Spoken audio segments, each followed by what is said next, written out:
Hey guys, it's Doc, and today I'm just going to do a real quick video, simple way to replace a sprinkler head, so hold on.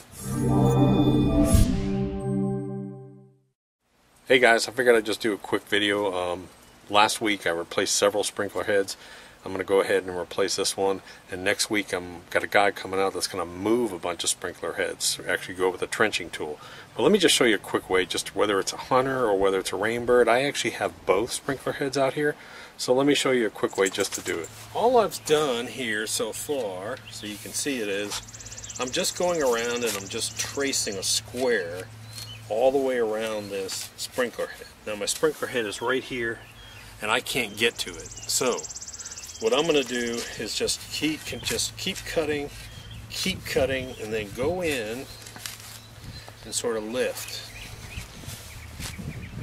Go in and sort of lift. And all I'm trying to do is just pull out a nice square so that I can get access to this head. Then I'm going to take this square out, just like this, put it over here. So now I've opened up access to this sprinkler head. And all I want to do is just barely move enough dirt out of here. And you can see I'm putting it in a tray over here so I don't mess up everything. I don't want to take out too much dirt, otherwise my sod will be uneven when I put it back in. I just want to get enough dirt out. Just open up that sprinkler head. Now, one of the key points to this is do not do this, hopefully, for at least 24 hours after you run your sprinkler system. You don't want this wet. You don't want this soaking wet. So give it a day or two before you do this, hopefully. Otherwise you'll have a big mud puddle. Because you can do this quick way, easy way, if it's not soaking wet. So now I'm just going to get any excess dirt around here out, because I want this to be pretty firm. So I'm going to firm this area up. So now what I'm going to do is I'm going to, once I get this area, I don't want any loose dirt around here. So now what I'm going to do is I'm going to unscrew this head very carefully. Again, make sure there's not a lot of dirt here. Damn, I got planes and everything else flying around today. I'm just going to unscrew this head very gently. Now this is a Hunter, and I'm going to replace it with a Rainbird. So let's see if I can do this. Okay, so let's try and explain this real quick. There's a little arrow here. You turn it to the left, all the way to the left. Now that's the stopping point. The stopping point cannot be changed. When you turn, this is on a Rainbird. When you turn it to the right, that point can be changed through the adjustment. Make sense? So you turn it all the way to the left, and then you line this up where you want it to go, this way to your left. And that's the way you put it in. Then once your water starts running, or you can just turn it like that, now you can change this through this little plus and minus hole here with the Rainbird tool, which is this little tool right here. That's what a Rainbird tool looks like. So I just stick that in there and I go plus if I want it to turn more, minus if I want to turn left, and these are real fine-tuned adjustments. Now for the distance of the spray, this is, you stick this in here and that's your distance. So how far do you want it to shoot? This little hole is just so you can pull. You can stick it in, turn it, and you can pull the head out. That's all that's for, okay? Watch your fingers because you'll get snapped. So that's pretty much it for the Rainbird adjustment. It's pretty simple. Just remember, Rainbird, you start at the left. Hunter does the opposite, starts at the right. So that's the way it goes. That's the adjustment. I don't think I made that clear. I was babbling in the video about this, and I wanted to take a second and just get up close and personal with this thing. And that's how the adjustment is made on these things. And there's your thread on the inside. Just so you know, it just screws on. So let me get that one more time. So go to your left. The left is the stop point, and then your right turn is the part you can adjust. on a Rainbird. On a Hunter, the stop is the right and the turn is the left.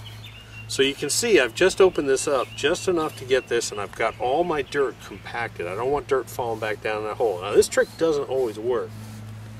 So you can see, I'm going to gently pull this out.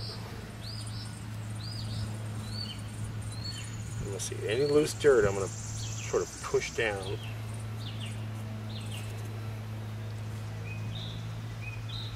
And I've got a beautiful hole sitting there with my threads exposed. So now I'm going to very gently just stick this back down in, and I'm going to re-thread that. Again, I know I've got it to the left, stop.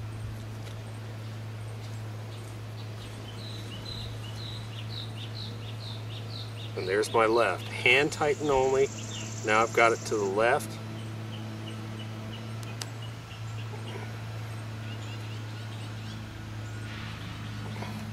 And I want to make sure that my left point here, where this arrow is facing, I got it a little too far past it. So that's about where I want it to go on the left. I want it to be shooting right about there, and that looks about right. And so now I can fill this back in. I'll put a little loose dirt in here, take my sod block, put my sod block right back over it, and then work it right back into it.